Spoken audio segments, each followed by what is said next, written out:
Hi, and welcome to PG6's channel.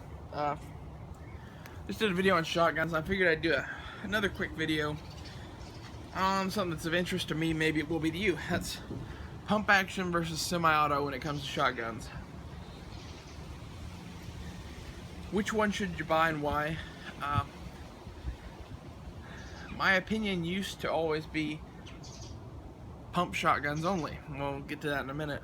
But as of late, things like this and my SPAS have kind of changed my mind on that.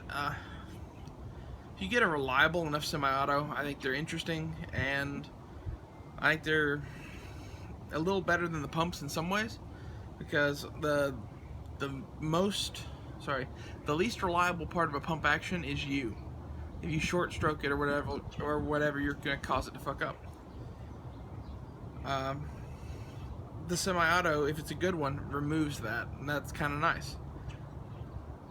However, what you need to ask yourself is $200-300 pump shotgun, maybe $500 for like the most expensive, combat pump shotgun, something like a Remington tactical model or a Mossberg 590, or good semi-auto shotguns that start at like $1,000. I mean, this gun was 900 and change. Benelli, Super 90 or something like that's gonna be about $1,000. If you buy a Benelli M4, it's gonna be twice that. Okay, my SPAS was like 1,600.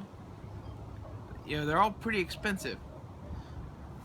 Are they worth the extra money?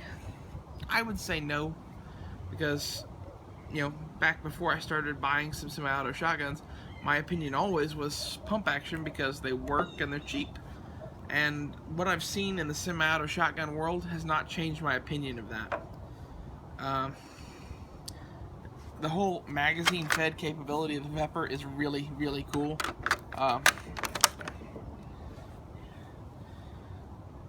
But it has its drawbacks even too. I mean, the mags kind of suck for one thing, unless you buy the expensive Russian-made ones.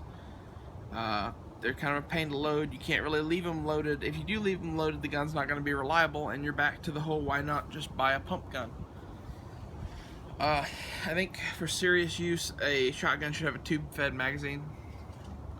A tube-type magazine, I mean. And I think it should at least have a pump action capability. Like the SPAS does either, and I found that to be really handy, because that way you can have the gas system tuned to run buckshot, which is what you're going to run if you're going to be using serious purposes, whatever. But then if you want to run it with birdshot, like cheap-ass dove loads, you can throw in the cheapest shit you can find, turn it to pump, and run it.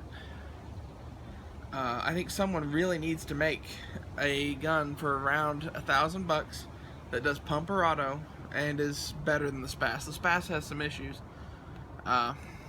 Ergonomic wise, it's not for everybody. I can run it okay, but it's still kind of front heavy.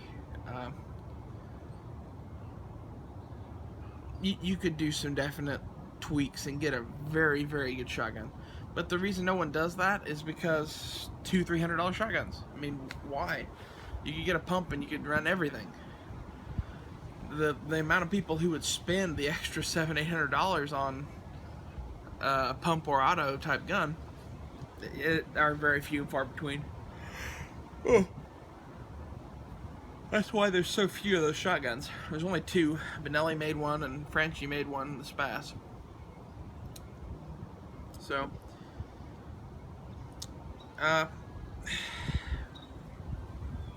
really it just comes down to cost versus benefits, and there aren't enough benefits to the semi-auto, even with it being magazine fed, that make it worth its price, in my opinion, especially when the magazines are kind of wonky.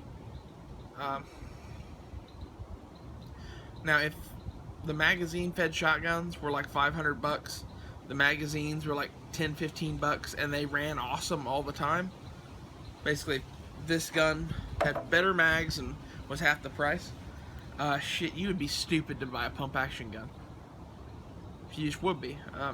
Sorry. But in reality, you should probably buy something like this for a couple $100 and use the rest of your money to buy a rifle, because you're going to be better off with a rifle.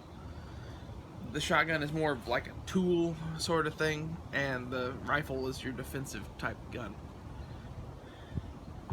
At least that's the way I currently view it. If someone were to ask me, should I buy a Sega or Vepr 12?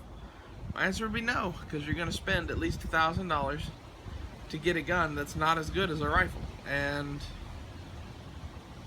that's not acceptable in my way of thinking.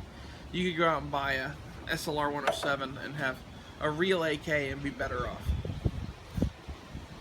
I plan on doing a review video on that gun down the road, hopefully.